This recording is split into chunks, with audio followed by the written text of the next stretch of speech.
ভেবেছিলাম স্টক করব না, কিন্তু তোমাদের যে পরিমাণ ডিম্যান্ড, তো আমি স্টক করতে আবারও বাধ্য হলাম। কারণ কাকিনাড়ার শাড়ির এই যে কালার কন্ট্রাস্টটা, সরস্বতী পুজো এই কালার দেখলেই মনে হয় সরস্বতী পুজোর কথা, এই কালার দেখলেই মনে হয় হলুদের হলুদের সময় এই কালারগুলো দেখলেই মনে হয় খুব পছন্দের একটা করে কালার। এবং প্রচুর কালার আছে যেগুলো হচ্ছে তত্ত্বেতে দেবার সময়, কিন্তু তোমরা কি বাজেটের কিনেছো, কত বাজেটের কিনেছো, এতটা রিজনেবলে তোমরা কাকিনাড়া পেতে চলেছো, মানে একদম সাধ্যের মধ্যে। তো এত সুন্দর কালেকশনটা তোমাদের না দিয়ে থাকতে পারলাম না।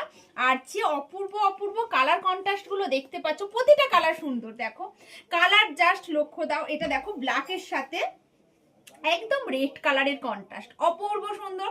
তার সাথে যাচ্ছে দেখো একটা ডিপ বাটাল গ্রিনের সাথে রেড কালার, দেখো তসরের সাথে রেড কালার, প্যারট গ্রিনের সাথে যাচ্ছে রেড কালার। আর তোমাদের তো হোয়াইট রেড ডিম্যান্ড প্রচুর, তো এত সুন্দর সুন্দর কাকিনাড়ার কালারগুলো আর এত রিজনেবল প্রাইস, জাস্ট সরস্বতী পুজো পড়ার জন্য একদম জাস্ট এর থেকে কমে আর কিছু হয় না, মানে একদম এতটা কম প্রাইসের মধ্যে তোমরা এই শাড়িগুলো পেতে পারো। তো এগুলো না স্টক করে থাকতে পারলাম না। যাদের কাকিনাড়া চাহিদা আছে, যা অনেকদিন ধরে বলে রেখেছো দিদি ভাই তুমি কাকিনাড়া স্টক করো, তাদেরকে বলবো অবশ্যই ঝটপট এসএস নাও বুকিং করো, যার যে কালারটা দরকার। আর যারা শোরুমে আসতে চাইছে তারা অবশ্যই কিন্তু শোরুমে চলে এসো।